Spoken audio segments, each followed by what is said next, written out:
SMU crew.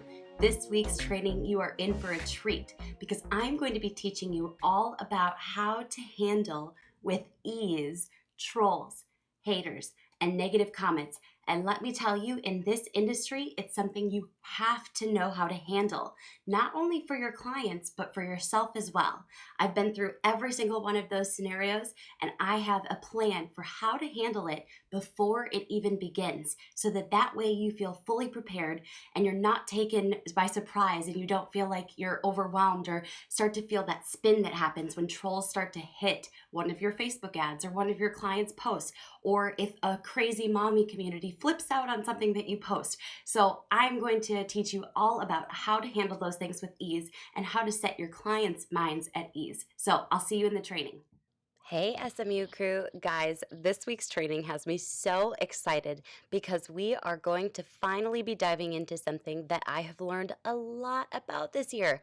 We are going to be talking about how to handle trolls, haters, and negative comments without having a meltdown, and that part is absolutely key. So, I want you guys to know a little bit about my backstory. As some of you know, I've had a viral post. I've been a very public figure. I've had a lot of Facebook ads running, and I've also managed client accounts that are very public. So, I want you to know that I have experienced trolls. For example, someone who said, "This girl is a total gold digger." Okay. I've experienced haters. For example, "I love how you said the tramp's name, Becky with the good hair." Wow. Well, at least they got one thing right. I do have good hair. I've experienced negative comments. For example, when my viral post went crazy, people said things that weren't very nice about my style of parenting, my choice in nail polish, and my criticisms of my diamond ring. Clearly, someone didn't read the article. But let me tell you guys, even for myself, even for managing clients' accounts, when you first experience trolls, negative comments, and haters, your natural reaction is not calm. It is not pleasant. Let me just tell you, I sometimes experienced meltdowns when I first experienced this idea that people could intentionally just be mean on social media. And one of the things that I've learned as I've managed more and more social, and I've seen just how mean people can be, and how so many hurting people end up being trolls because they're hurting and they're looking for a way to stir up something or get attention. As I started to experience it and discover kind of the why behind trolls and the why behind haters and where it comes from, it's a place of jealousy. I decided that I wanted to create a very calm reaction, almost like a social media crisis plan. And so I put one together for you guys. It's the one that I actually use with every single one of my clients in order to make sure that nobody is panicking. And so let's just dive right on into it. So the other thing that I want to make sure is that this doesn't happen to you or your clients, because I'm going to show you an example of what happens when social media and the crisis isn't necessarily handled in a very professional manner. So let's dive on in. Now, guys, there's one major step that you need to take right now in order to prevent a meltdown. And there are 8 total steps to following the crisis alert. So, for example, when you get that first notification and you realize, oh, I don't think something's going right here. I think that this is going to take off in a bad way. Or if somebody leaves a very negative comment, that's the moment where you say, oh, this is going to be a social media crisis. Time to go into this 8-step plan so that you're not nervous. But a part of it does take place before that social media crisis actually occurs. So that plan is a solid plan that handles trolls, haters, and negative comments, and all 3 of those go under the same umbrella and can be handled in different ways, which I will demonstrate in just a moment. Now, here is why you need to have this plan in place before a crisis occurs. Because let me tell you, when it occurs, not only you, but your clients can also freak out because most people haven't experienced trolls or haters. And when you experience it, oh my goodness, it is like a whirlwind of emotion. You get hot. Let me tell you, I've experienced it several times. The first 5 times, you get so hot, your blood actually boils. And before you know it, you want to type something off that is absolutely, inappropriate and not okay to say for a brand. So it's so essential to have this in place so that you can have a calm and collected way of approaching this type of attack. So, number one, before the social media crisis occurs, I want you to explain to your client that these types of things do happen on social media and they cannot always be prevented. Now, this isn't like a day one, week one conversation, but this is something I usually converse with my clients about in the first month, after the first month, second month. And I just say, I just want to let you guys know that sometimes trolls, haters, and negative comments can happen. So I'd love for us to create a plan of attack and how we're going to handle them so that we have everything under control and I can easily diffuse situations without you having to get involved or step away from your business. So it'll ultimately keep you in a state of safety with your business. Number two, I want you to ask your client if there are certain topics that trigger controversy in their industry. Now, the reason that this is so important is because there are two ways to use controversy. If you have taken my viral workbook and tested it out, or if you've ever heard me speaking on virality and this idea of how to go viral, you know that controversy is a really great way to go viral. So, the reason that you may want to ask about this is because number one, you may want to completely avoid that topic of controversy, or number two, you might want to use that topic of controversy in order to trigger a marketing plan. Now, number three, I want you to discuss the persona and procedure with your client and how they want you to handle the comments and reactions that happen in the event of a troll, a hater, or negative comments. Now, this is so important, and I learned this the hard way. If you do not have a persona in place for every single brand, and yeah, that includes the Rachel Pedersen brand, you can't help but absorb the negative energy. So, for example, in my business, whenever I get a negative comment, I put on this very tough skin who is this woman who's like a tiger and she's really not scared of anything. And you can throw these balls at her all day, throw all these different ideas, throw knives at her, whatever, she'll catch them, and then start juggling them.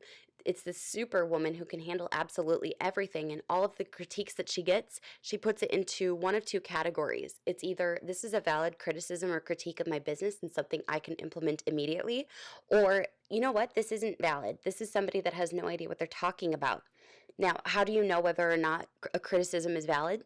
I like to quote my good friend, just kidding, he's my mentor, Russell Brunson, where he says, I want you to look at their pile of cash. If their pile of cash is significantly bigger than yours, then take their advice. If their pile of cash is smaller and they're giving you advice that you don't feel sure about, ignore it.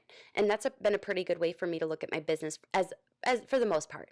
Now, that being said, that tiger woman Rachel is not necessarily the Rachel that you guys know, because real Rachel it's very sensitive. She's very emotional. She's very feeling and supportive and kind. And I realize that you have to have a persona, at least at the exterior, in order to handle these comments without absorbing the negative energy. There's several different personas that you can use in order to reply to any type of comment. And I'm going to share with you what each of those are. So there's the clap back, and that is the instant diss. And Wendy's is killing it right now with the clap back. So when somebody tweets to them or posts something on their Facebook that they don't like, they're clapping back with a diss. It's basically the equivalent of a yo mama joke on social media. Now, I don't recommend this for most brands because most of the time it's not done very well and it totally can backfire for your company or your client's company. There's the Snarky Reply. I am a huge fan of the Snarky Reply. It's one I use for a couple of my clients. For example, somebody once said, the girl in the advertisement looks like she needs to eat a burger. And I commented, -1 for body shaming. And people loved it. Our followers were liking it, thumbs upping it. Our comment in return got way more likes than the initial insult. And by being a little bit snarky, you kind of win over your followers. But like I said, that's not right for every single brand. It's going to do really well in brands where their audience lives on Reddit or they're really intelligent. Snarky lives well with those really, really high IQ people. There's also the politely informative. So, for example, if somebody mentions, I'm really disappointed. I went to your bakery at 9 p.m. and you were closed. You can just say very nicely, I'm so sorry to hear about that. Well, our bakery closes at 5 p.m., but we'd love to see you again soon. The polished professional, this one's really important for anytime you work with a big wig or a corporate company, and if they need a polished professional response, you're going to actually want to ask your client for some templates of approved responses. It might go through HR, it might go through their director of PR, it might go through their PR manager. So what you're going to want to do is ask them for templates, because they may or may not have responses that are approved by corporate. And the polished professional is not going to be used by most of us because it's pretty dry, to be totally honest. There's the tactic of ignoring and deleting, either ignoring or deleting. And to be honest, it's really not a good way to run your business. It works in the short term, but long term, when people notice that their comments are being deleted, they're going to start to spread the word that your company isn't all that it's cracked up to be. So I am not a huge fan of the ignore and delete unless you are fairly certain of a couple of things, which I'll mention later on in this training. And then there's also the idea of laughing it off and kind of telling a joke back. Or let's say, for example, someone were to say to me, "Oh my gosh, your eyebrows are totally crooked in that video." I would put, "LOL, you're totally right. I need a new eyebrow lady. Do you have any recommendations?" And by laughing it off, suddenly it diffuses the whole situation. It keeps you from getting hurt. And this is one of my personal favorite ways. This is my favorite persona for publicly facing comments that are, slightly snarky or slightly negative. But when it comes to full-on trolls or full-on haters, that's when I go into tiger mama mode. And then there's the idea of being the friend. And this means just building a relationship. So asking questions, probing for more information. You don't want to do this with trolls who are intentionally trying to get a reaction. But with somebody who's a hater or they have a negative comment, this is an opportunity to really win over a potential client. So if they said, "Oh, I just ordered that box and I absolutely hated what was inside of it," you can start to ask some questions and say, "I'm so sorry about that. I'd love to hear more about your experience. Do you think we could get on a phone call, or I could email you?" And by being the friend, you're really being an amazing customer service. But all of these are the different personas that you can tap into in order to avoid letting this negative energy get you down in your business or in your clients' businesses.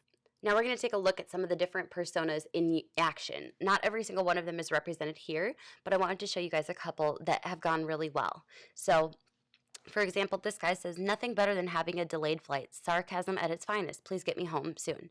And he tagged JetBlue with a hashtag. So they replied to him and they said, "Please send us your flight number and we'll try to get an update for you." So he shares his flight number.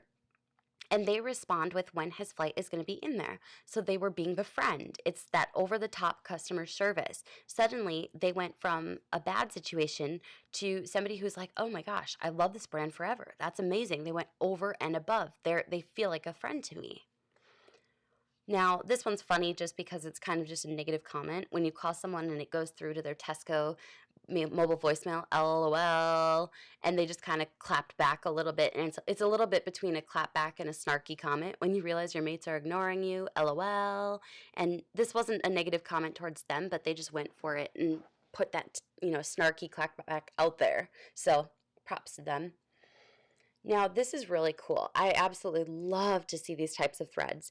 And they're talking about Graco baby supplies and baby furniture, baby equipment, baby toys. And Graco was doing an amazing job of handling an issue. And so it's just so cool because they had a recall and people are raving about how they handled it. So as you can see here, when a company takes over and handles negative comments well, this is an opportunity to really build an absolutely raving fan base. Now, I kind of love this one. "Hello, can you please tell me you shipped to Croatia?" So they started with the politely informative response, and then this person kind of is just being a little bit negative and goofy at the same time. And they responded, "We're sad too." And I just think that's kind of cool because this is a way of being the friend and just kind of responding and keeping the conversation going, but showing that, they care. I absolutely love this. Now, this one's really great because this is a great example of a corporate, polished, professional response. So they say, "You can help by stop stealing people's houses." And they reply to it and say, "We'd be happy to review your account with you to discuss any concerns. Please let us know if you need assistance." Now, you know very well that this tweet was crafted by somebody at corporate, and the SA is most likely the initials of whoever it was that approved that tweet. And so it's kind of interesting because it's different in the corporate world than it is from, freelancers and products and entrepreneurs. So I absolutely love to take a look at what corporate responses look like. It's definitely different. Now, this is interesting. Applebee's deleted 20,000 comments. I can't even believe it. They deleted 20,000 comments on a post with complaints, which I seriously can't even believe. The craziest part of it all is that these people actually captured screenshots of the thread. So Applebee's was hoping that deleting the post would remove it all, when in reality, there are so many different ways that they could have handled it. For example, they could have created a remarketing ad with all the people who engaged with that post, sending them all a coupon and saying, I'm so sorry your recent interaction with Applebee's wasn't great. We want to make it right, and here is your opportunity to, experience our restaurant again. There are different ways to create a relationship and to handle those types of situations. Or imagine if they had responded to every single comment individually. That's something I do for quite a few of my clients, and it's something I recommend for you guys too, responding to every single comment. Now, the reason that's so important is because it really wows potential customers and clients.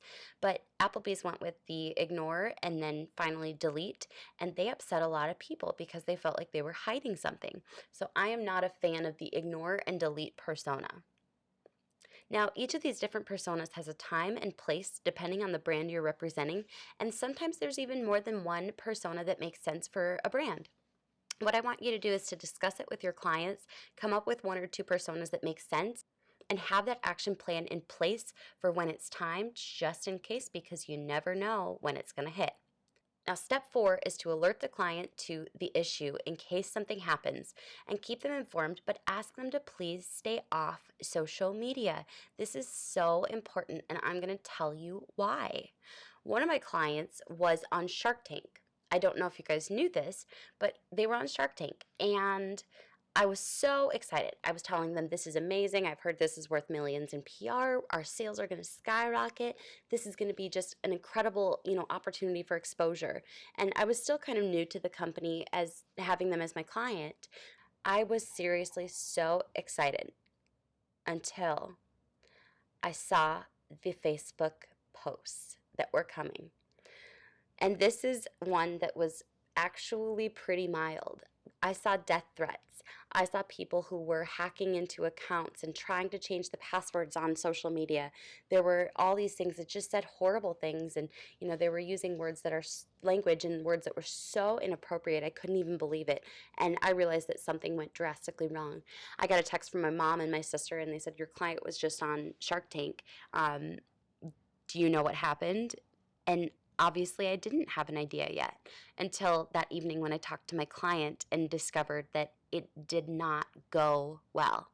If you're curious as to how badly the episode and appearance went, you can just search worst contestant on Shark Tank. And when you look that up, the chances are it comes up in the top 3. So I love my client. He's incredible. It just was a really rough experience, and they really, really roasted him and used the edits, and they did everything that they could to really burn him.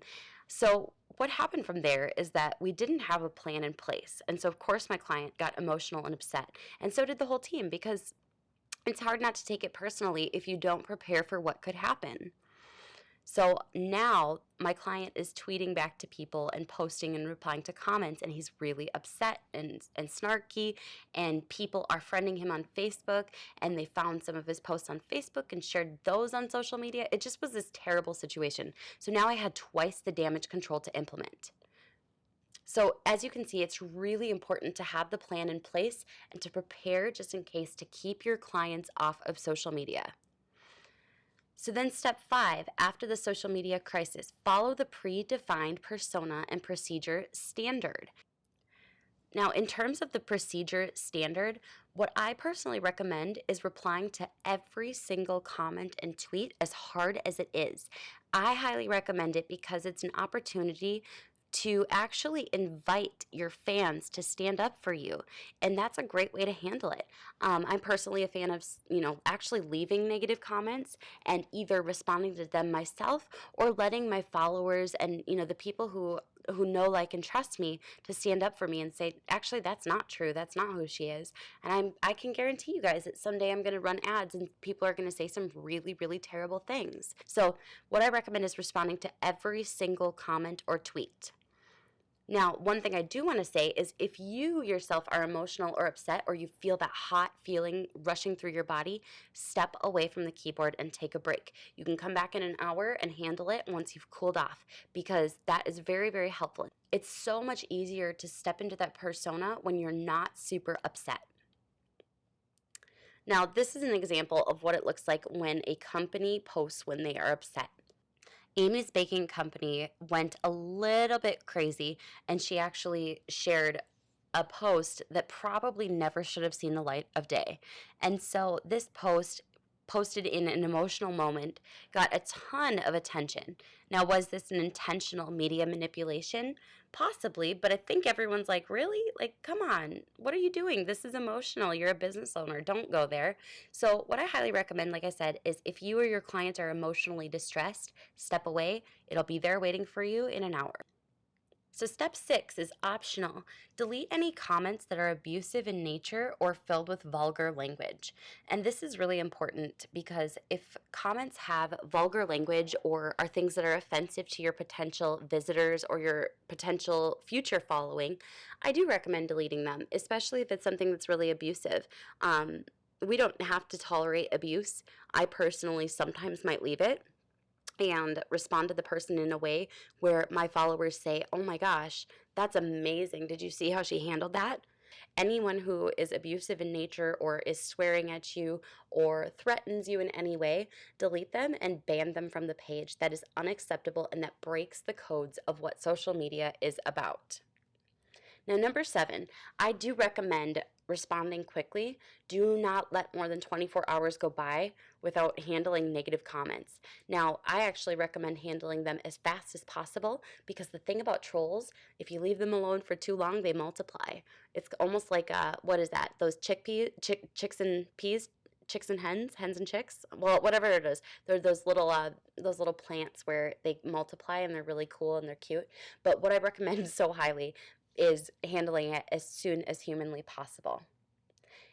And then the final step in this whole process is to analyze what went wrong, what went right, and the results. So maybe a week down the road, you and your client or you and your business partner or whoever it is can sit down and take a look at what caused the troll, the hater, or the negative comments and how it can be handled. How can you handle it in the future? What went right? What went wrong? What can avoid that? How can you better handle it? So it's a great time to really analyze the whole process. Give yourself some props because you survived your first social media crisis, and then really discuss how to handle it in the future.